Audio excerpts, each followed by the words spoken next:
साथियों नमस्कार, मैं हरिश्चंद्र बर्णवाल इस वीडियो में आप सभी का स्वागत करता हूं। आप सभी को दोस्तों विजयादशमी की बहुत बहुत शुभकामनाएं। असत्य पर सत्य की जीत का ये पर्व है दोस्तों, लेकिन ये पर्व आज एक और विशेष वजह से बहुत महत्वपूर्ण है। ये ईश्वर प्रदत्त मान सकते हैं दोस्तों कि इस देश की सबसे बड़ी बल्कि पूरी दुनिया की सबसे बड़ी संस्था राष्ट्रीय स्वयंसेवक संघ का भी 100 वर्ष पूरा हो रहा है दोस्तों। जिस संगठन को कुचलने में कांग्रेस पार्टी ने पूरी ताकत झोंक दी, राहुल गांधी पूरी दुनिया में अभियान चला रहे हैं। आज वो संगठन कहां पहुंच गया है, और इसी मुद्दे पर आज मैं आपको एक वीडियो दिखा रहा हूं दोस्तों। क्या आपको पता है कि इंदिरा गांधी राष्ट्रीय स्वयंसेवक संघ से अपने संबंधों को किस प्रकार से प्रगाढ़ बनाना चाहती थी? क्या आपको पता है कि इंदिरा गांधी अपने पुत्र और भारत के पूर्व प्रधानमंत्री राहुल गांधी के पिता राजीव गांधी को यह कहती थी कि जाओ संघ से संबंध बनाओ, संघ से बातचीत करो, उसके बिना कुछ नहीं होगा। क्या आप सोच सकते हैं? क्या आपको यह पता है कि जब राजीव गांधी संघ प्रमुख के छोटे भाई से बातचीत कर रहे थे तो यह तक कहा गया घर में मत बताना, सोनिया गांधी को मत बताना वरना गड़बड़ हो जाएगी। और राजीव गांधी 4 बार संघ के बड़े नेताओं से मिलने पहुंचे। आप हैरान हो जाएंगे दोस्तों। भाई हम तो जानते हैं ना कि इंदिरा गांधी ने प्रतिबंध लगा दिया। इंदिरा गांधी ने 3 बार प्रतिबंध लगाया, एक बार भी नहीं टिका राष्ट्रीय स्वयंसेवक संघ पर। मगर आज की कहानी बड़ी विशेष है। आज तो मैं आपको दिखाना चाहता हूं, मैं वो कहानी भी नहीं दिखा रहा कि 1963 में नेहरू ने किस प्रकार से गणतंत्र दिवस में आमंत्रित किया। आज की कहानी इंदिरा गांधी स्पेसिफिक रख रहा हूं दोस्तों। और इतना ही नहीं, संघ के सबसे बड़े नेताओं में से एक को किस तरीके से इंदिरा गांधी ने बिल्कुल करीब लाते हुए उसको एक बहुत बड़ा पोस्ट भी दिया, उनके कार्यक्रम में गई। आज का वीडियो दोस्तों आपको जरूर देखना चाहिए। बहुत बड़ा खुलासा एक तरीके से मैं आपके सामने कर रहा हूं। यह दस्तावेज के जरिए दिखाना चाहता हूं आपको। बहुत कम लोगों को यह कहानियां पता होंगी। मैं निवेदन करता हूं कि इस वीडियो को अधिक से अधिक जरूर पहुंचाइएगा, और उन कांग्रेसियों को तो कम से कम जरूर जिनको लगता है कि राष्ट्रीय स्वयंसेवक संघ के बारे में कुछ भी अनाप शनाप बोल दो। जब वक्त आता है ना तो यही आपके काम आता है। मैं निवेदन करता हूं आप जरूर कमेंट कीजिएगा। आज तो पहला कमेंट दोस्तों आरएसएस को सैल्यूट करते हुए, सैल्यूट आरएसएस कीजिए, कुछ भी लिखिए, आरएसएस को बधाई दीजिए, बधाई संघ को। पहला कमेंट ये कीजिएगा क्योंकि 100 वर्ष पूरे हो रहे हैं। आज का कमेंट इससे भर जाना चाहिए, और आपके अगर कोई अनुभव है तो वो भी साझा कीजिएगा दोस्तों। और आज का दिन इसलिए भी विशेष है क्योंकि मैंने राष्ट्रीय स्वयंसेवक संघ को लेकर दोस्तों 2 गीत तैयार किए हैं। एक मैंने पिंड कर दिया है, ये गीत जरूर हर मोबाइल फोन तक पहुंचाइएगा। ये संघ के समर्पण की भावना को पिरोते हुए मैंने ये गीत तैयार किया है। आप बताइएगा भी कि कैसा लगा ये गीत, संगीत, वीडियो, तमाम चीजें। आइए शुरू करते हैं दोस्तों। जैसा कि मैंने आपको कहा, क्या आप जानते हैं इंदिरा गांधी ने प्रधानमंत्री रहते हुए अपने बेटे, जो बाद में वो भी प्रधानमंत्री बने, राजीव गांधी को वो कहती नहीं, इंदिरा गांधी खुद भी आरएसएस के साथ संबंध बनाए रखना चाहती थी। भाई वो जानती थी कि इमरजेंसी के दौरान हमने जब संघ पर प्रतिबंध लगाया तो उसका क्या असर पड़ा, कैसे चुनाव वो बुरी तरह से हार गई। और इसी को ध्यान में रखते हुए दोस्तों इंदिरा गांधी ने 1982 में, 1982 की बात बता रहा हूं, उन्होंने अपने बेटे राजीव गांधी को, उस समय संघ के प्रमुख थे जो सरसंघ चालक थे बाला साहेब देवरस, उनके छोटे भाई जो संघ के वो भी सीनियर नेता थे भाऊ राव देवरस, उनसे मिलने के लिए, उनसे बातचीत करने के लिए भेजा था। यकीन नहीं होगा कांग्रेसियों को, लेकिन ये कहानी वास्तव में बहुत बड़ी है दोस्तों। और मैं एक एक जानकारी आपको देता हूं। 4 बार मुलाकात हुई, 1982 से 1984 के बीच राजीव गांधी और संघ प्रमुख के भाई भाऊराव देवरस के साथ 4 बार मुलाकात हुई। पहली और दूसरी बैठक कहां हुई? एक प्रमुख उद्योगपति और मोहन मिकिन ग्रुप के चेयरमैन रहे कपिल मोहन के पूसा रोड स्थित घर पर हुई। तीसरी बैठक कपिल मोहन के भतीजे अनिल बाली के घर पर फ्रेंड्स कॉलोनी में हुई। और चौथी बैठक 10 जनपद में 1991 में तब हुई जब राजीव गांधी सत्ता से बाहर थे। है ना कमाल की बात। इंदिरा गांधी खुद संघ से संबंध बनाए रखना चाहती थी। वो जानती थी कि संघ से दूर होने का परिणाम क्या होता अगर संघ खिलाफ हो जाए, लेकिन वो अपने बेटे का भी भला चाहती थी। और इतना ही नहीं दोस्तों, आप समझिए बड़े ध्यान से, माखन लाल फोतेदार, उन्होंने एक बातचीत में बाद में खुलासा किया कि इंदिरा गांधी ने राजीव की जो आरएसएस के साथ बातचीत चल रही थी, ये मना किया कि घर पर मत बताना, क्योंकि वो जानती थी कि सोनिया गांधी संघ को बिल्कुल पसंद नहीं करती हैं, बिल्कुल पसंद नहीं करती। अब ये बात कहां से है, मैं आपको वो दस्तावेज दिखाता हूं। ये देखिए, नीरजा चौधरी की एक पुस्तक है दोस्तों, हाउ प्राइम मिनिस्टर्स डिसाइड, उसका एक हिस्सा आपको दिखाता हूं। देखिए, but in 1982 almost halfway into her term, she asked Rajiv to meet RSS leader Bhaurao Devaras and open a dialogue with him. The meetings fixed by Kapil Mohan were not public knowledge. Even Arun Nehru did not know about them. इसमें और भी लिखा है, लीजिए, अरुण नेहरू भी नहीं जानते थे। भाऊराव कौन है? Brother of RSS chief Bala Saheb Deoras, looked after the political wing of the organisation and was tasked with friending Rajiv. साफ साफ लिखा है। और इसमें तीनों जो मैंने अभी आपको बताया उसकी पूरी की पूरी जानकारी दी गई है। अब भाऊराव देवरस कौन थे? एक तो मैंने आपको बता दिया कि बाला साहेब देवरस जो संघ प्रमुख, सरसंघचालक, उनके भाई।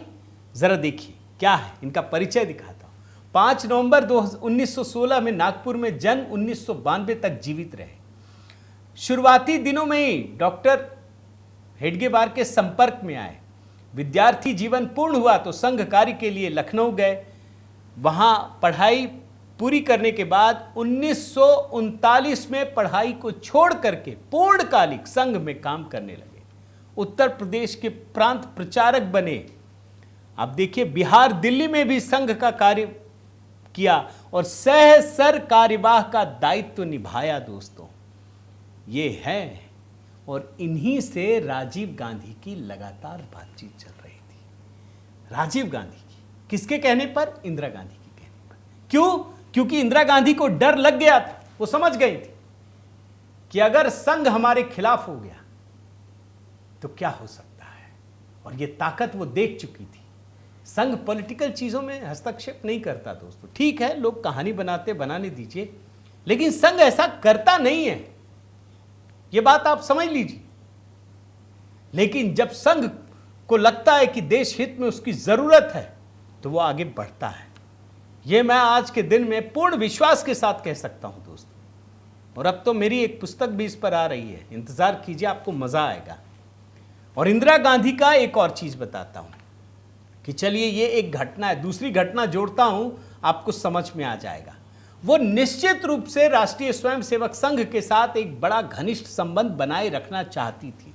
और जब गुरुजी, गोलवलकर की बात कह रहा हूं, आरएसएस के सरसंघचालक थे, तब इंदिरा गांधी सर्वोदय के रमाकांत पाटिल के संपर्क में थी, जिनके आरएसएस से घनिष्ठ संबंध थे। अब यहां पर मैं आपको एक नाथ रानाडे के बारे में बताना चाहता हूं दोस्तों, जिसके साथ इंदिरा गांधी के घनिष्ठ संबंध एकदम साफ साफ दिखे, और वो कितना मानती थी ये भी मैं आपको बता देता हूं। एक नाथ रानाडे, नाम समझ लीजिए, जिन्हें एक नाथ जी के नाम से जाना जाता। मैं आपको तस्वीर दिखा रहा हूं। राष्ट्रीय स्वयंसेवक संघ के प्रमुख प्रचारक थे। इनका जन्म महाराष्ट्र के अमरावती जिले में 1914 में हुआ। 1926 में संघ के स्वयंसेवक बने। कितने साल हो गए देखिए ना, सिर्फ 12 साल। 1936 में प्रचारक बन गए। इसके बाद ये शुरू में नागपुर, बाद में महाकौशल का कार्य सौंपा गया। फिर 1945 में पूरे मध्य प्रदेश के प्रांत प्रचारक बने।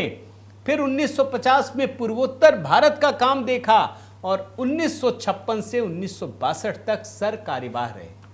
सबसे बड़ा इलेक्टेड पोस्ट होता है भाई, सर संचालक नॉमिनेटेड होता है और इलेक्टेड होता है सर कार्यवाह, वो भी रहे। 1962 में अखिल भारतीय बौद्धिक प्रमुख बने और उसके बाद का उनका जीवन 1970 से मैं अभी आपको दिखाता हूं इंदिरा गांधी के साथ। स्वामी विवेकानंद रॉक मेमोरियल की स्थापना की। 1982 में इनका निधन हो गया। अब जरा कहानी समझिए कि इंदिरा गांधी के साथ कैसे जुड़ाव होता है। दोस्तों, जब बाला साहेब देवरस संघ प्रमुख थे तब इंदिरा गांधी राष्ट्रीय स्वयंसेवक संघ के नेता एकनाथ रानाडे और संघ के प्रचारक मोरोपंत पिंगले के संपर्क में थी। इंदिरा गांधी जब कन्याकुमारी में विवेकानंद रॉक मेमोरियल देखने गई थी, तभी से उनका यह घनिष्ठ संबंध और बढ़ गया। रॉक मेमोरियल देखने के बाद इंदिरा गांधी एकनाथ रानाडे के काम से बहुत प्रभावित हुई। यह आरएसएस का कार्यक्रम था, आपको बता दे रहा हूं दोस्तों। लेकिन कांग्रेस के नेताओं को यह हजम नहीं हो रहा था कि भाई संघ ने विवेकानंद रॉक मेमोरियल बनाया। कांग्रेस के नेता उस समय जो थे, जैसे मैं बताऊं, प्रकाश चंद्र सेठी, विद्याचरण शुक्ल, उन लोगों ने क्या किया, एकनाथ रानाडे जो सर कार्यवाह भी रहे, उन पर निशाना साधना शुरू कर दिया। उन पर इल्जाम लगाने लगे। उन्होंने आरोप लगाया कि रानाडे के नेतृत्व वाले विवेकानंद केंद्र को आरएसएस द्वारा वित्त पोषित किया गया। इंदिरा गांधी ने क्या किया, आपको जानना चाहिए। इन लोगों को तुरंत चुप किया और नसीहत दी कि कुछ भी बोलने की आपको जरूरत नहीं है। यह इंदिरा गांधी बोल रही थी दोस्तों। इंदिरा गांधी एकनाथ रानाडे के बारे में उनके खिलाफ कुछ भी नहीं सुनना चाहती थी। और जब यह रॉक मेमोरियल बन गया दोस्तों, उसके कुछ दिन बाद, क्योंकि यह 2 महीने का कार्यक्रम चल रहा था, इंदिरा गांधी खुद पहुंची कन्याकुमारी आरएसएस के कार्यक्रम में। और यह तारीख थी दोस्तों 16 सितंबर 1970। 2 महीने का कार्यक्रम चल रहा था रॉक मेमोरियल का। और वहां जाकर वो क्या कहती हैं, मैं जरा आपको पढ़ता हूं कोट अनकोट में। कन्याकुमारी आना और यह देखना एक मार्मिक अनुभव है कि कैसे स्वामी विवेकानंद के संदेश में हजारों लोगों की आस्था के कारण यह स्मारक संभव हो सका। मैं कामना करती हूं कि यह स्मारक यहां आने वाले सभी लोगों को प्रेरित करे, उन्हें स्वामी जी की महान और कालजयी शिक्षाओं के अनुसार जीवन जीने का साहस प्रदान करे। ये विवेकानंद रॉक मेमोरियल क्या है, आप जानते हैं दोस्तों? स्वामी विवेकानंद समुद्र तैर कर 24 दिसंबर 1892 को इस शिला पर पहुंचे थे। उसके बाद 25 से 27 दिसंबर तक, ये 1892 की बात बता रहा हूं, 19वीं शताब्दी, 1892, यहां पर इन्होंने लगातार ध्यान किया था। उनके सिवा कोई नहीं था। और जब इस निर्जन स्थल पर उन्होंने साधना की, तब उनको अपने जीवन के लक्ष्यों का पता चला। ये जानकारी सबको थी। इसके बाद राष्ट्रीय जहां पर ये रॉक मेमोरियल है ना, 60 के दशक में कुछ नहीं था, यहां एक शिला हुआ करती थी। 1963 में जब विवेकानंद की जन्म शताब्दी मनाई जा रही थी, तब कुछ लोगों के मन में आया कि यार इसको कुछ भव्य बनाना चाहिए। यहां स्वामी विवेकानंद ने तपस्या की है, यहां कुछ बनना चाहिए। इसके बाद उन्होंने, जो लोग चाहते थे, उन्होंने संघ के तत्कालीन सर संचालक गोलवलकर से संपर्क किया और कहा कि ऐसा कुछ होना चाहिए। गुरुजी ने एकनाथ रानाडे को यह काम सौंपा। अब रानाडे क्या करें भाई, पैसा चाहिए, रिसोर्स चाहिए, वो तो आपको करना पड़ेगा ना। उस समय तमिलनाडु में कांग्रेस की सरकार थी दोस्तों, और मुख्यमंत्री थे एम भक्त वत्सलम। उनसे कहा कि हम रॉक मेमोरियल बनाना चाहते हैं, मदद कीजिए। उन्होंने मना कर दिया। भाई स्वामी विवेकानंद के लिए कांग्रेस के मुख्यमंत्री ने मना कर दिया। फिर ये केंद्र सरकार के पास गए।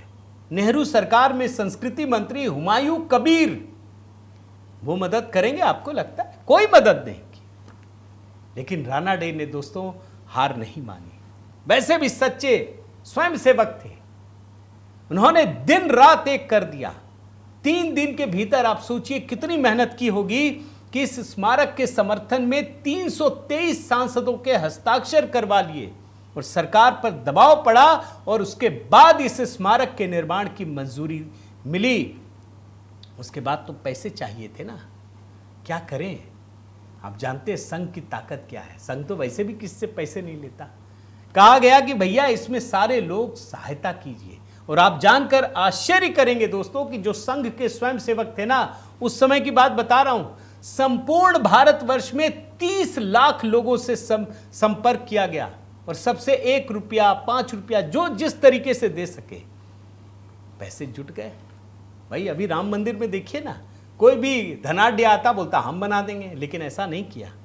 सबको लगना चाहिए कि यह हमारा परिश्रम से बना है।